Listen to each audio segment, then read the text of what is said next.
राधे राधे मेरे प्यारे भाइयों बहनों व सखाओं। अमृत गगन चैनल पर आप सभी का स्वागत है। आज मैं आपके लिए लेकर आई हूँ चैत्र मास कृष्ण पक्ष में सुनी जाने वाली दशा माता की कथा, अध्याय 5।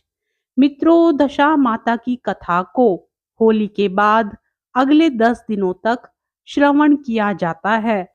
मित्रों, यदि आप दशा माता का व्रत नहीं भी रख पाते हैं और कथा का श्रवण पूर्ण निष्ठा, विश्वास और श्रद्धा के साथ करते हैं, तो भी दशा माता के व्रत के बराबर पुण्य फल की प्राप्ति होती है। तो मित्रों, दशा माता की कथा को शुरू से अंत तक श्रवण करें। बीच में कथा को अधूरा नहीं छोड़ना चाहिए। बंधुओं, यदि आपने अभी तक अमृत गगन चैनल को सब्सक्राइब नहीं किया है, तो व्रत और त्योहार से जुड़ी महत्वपूर्ण जानकारियां समय पर प्राप्त करने के लिए अभी सब्सक्राइब कर लें। दशा माता की पौराणिक कथा के अनुसार एक राजा की दो रानियां थी। राजा की प्यारी रानी को लक्ष्मी कहा जाता था और दूसरी रानी को रानी होने पर भी उसे कुलक्ष्मी कहा जाता था।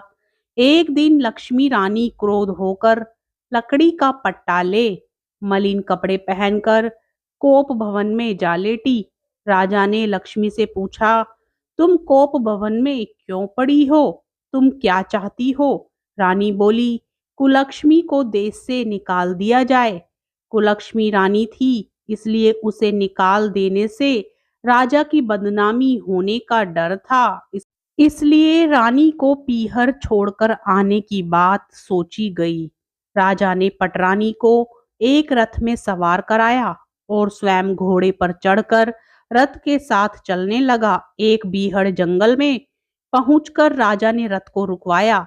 पालकी ढोने वालों को वहां से हट जाने को कहा। राजा रानी को उस जंगल में छोड़कर घोड़े पर सवार होकर अपने महल में आ गया।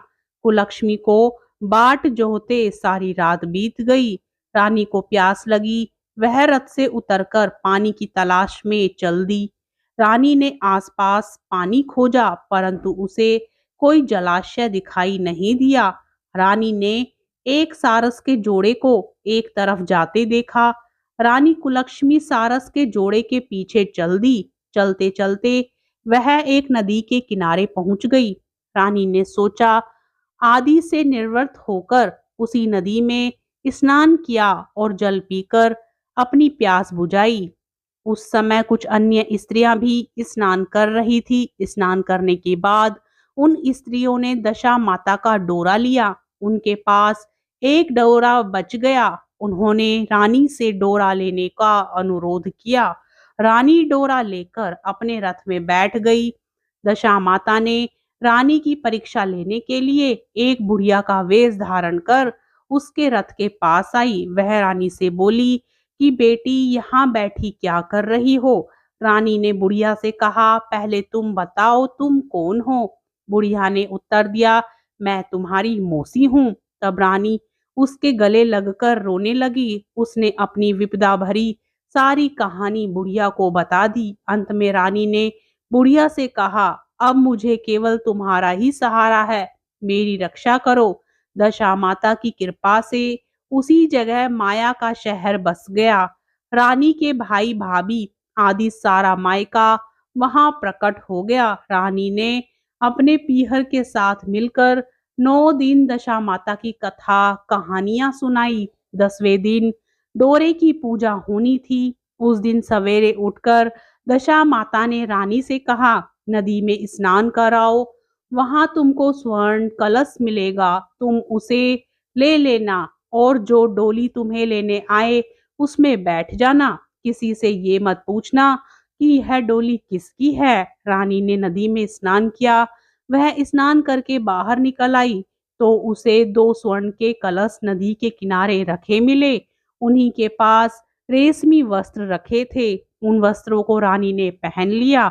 वह चलने को तैयार हुई तो उसे डोली आती दिखाई दी। वह डोली में बैठ गई और अपने घर पहुंच गई। घर पहुंचकर उसने माया के परिवार की सब महिलाएं सहित दशा माता के डोरे की पूजा की, सुहागिनों को भोजन कराया। इसके बाद उसने पारण किया। अब रानी अपने पीहर में आनंद पूर्वक सबके साथ रहने लगी। इधर कुछ समय बाद राजा को रानी कुलक्ष्मी का ध्यान आया। राजा ने विचार किया कि जिस दिन से मैं रानी को जंगल में छोड़कर आया हूँ, तब से उनका कोई समाचार नहीं मिला। चलकर देखना चाहिए कि रानी कुलक्ष्मी का क्या हाल है। मंत्रियों ने राजा को समझाया कि अब रानी से मिलना आपके लिए ठीक नहीं होगा, परंतु राजा ने मंत्रियों की बात पर कोई ध्यान नहीं दिया।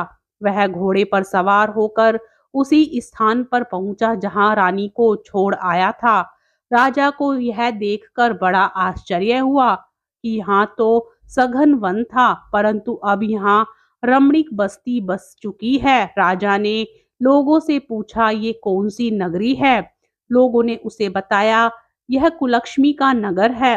अब तो राजा के आश्चर्य का ठिकाना ना रहा। वह बार बार सोच रहा था कि क्या यह नगरी मेरी रानी कुलक्ष्मी द्वारा बसाया नगर है। राजा ने कुलक्ष्मी के महल के पास जाकर सूचना भिजवाई कि उनसे अमूक देश के राजा मिलना चाहते हैं। रानी ने राजा को पहचान कर मिलने से मना कर दिया, परंतु मौसी ने उसे समझाया कि हिंदुओं में तो पति परमेश्वर माना जाता है। तुम्हें यही उचित है कि तुम यथाशक्ति उनका आदर सत्कार करो। मौसी के कहने पर रानी कुलक्ष्मी ने राजा को महल में बुलवाया। दोपहर को राजा को भोजन पर बुलाया गया। राजा के साथ नाई भी था। रानी राजा और नाई को भोजन कराने लगी।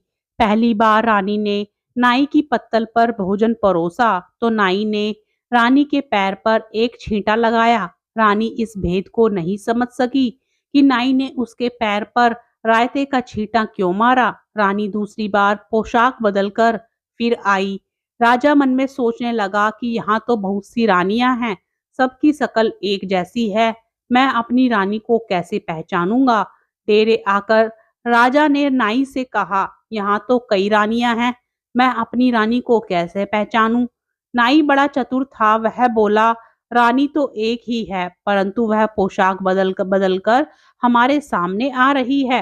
राजा ने नाई से पूछा, तुझे कैसे पता चला कि रानी एक ही है? नाई बोला कि मैंने उनके पैर पर रायते का छींटा मारा था।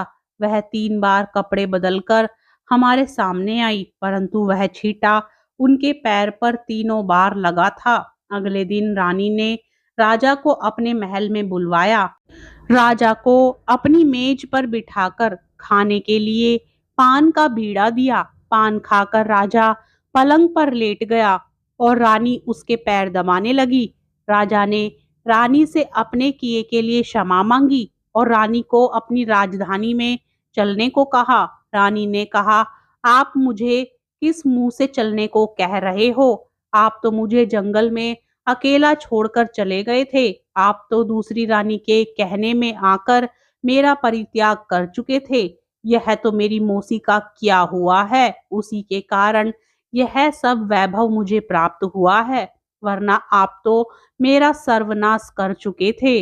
राजा ने रानी को बहुत समझाया। तब रानी बोली, मैं केवल एक शर्त पर आपके साथ चल सकती हूँ। आप मेरी मौसी से वरदान मांगेंगे कि यह नगरी आपकी राजधानी के पास पहुंचा दे, जिससे जब मेरा मन चाहे आपके पास रहूं और जब जी चाहे तो मौसी के दिए महल में चली आऊं। मेरी मौसी बड़ी दयालु है, संभव है कि वह हमारी बात मान जाए। राजा ने दशा माता मौसी से प्रार्थना की। मौसी ने राजा की बात मानकर दोनों शहरों को पास पास स्थापित कर दिया, मानो एक दूसरे के ही भाग हों। राजा ने दशा माता की कृपा का फल जानकर शहर भर में ढिंढोरा पिटवाया कि उसकी प्रजा दशा माता की पूजा किया करे। भगवती दशा माता ने जिस प्रकार कुलक्ष्मी पर दया करी, वैसे ही कहानी कहने वाले, कहानी सुनने वाले सब परिवार पर अपनी कृपा बनाना। बोलो दशा माता की जय। मित्रों, यदि आपको दशा माता की यह कथा पसंद आती है तो कमेंट बॉक्स में जय दशा माता तो जरूर ही लिखें और साथ ही वीडियो को लाइक करके शेयर करें और चैनल को सब्सक्राइब भी करें। जय दशा माता।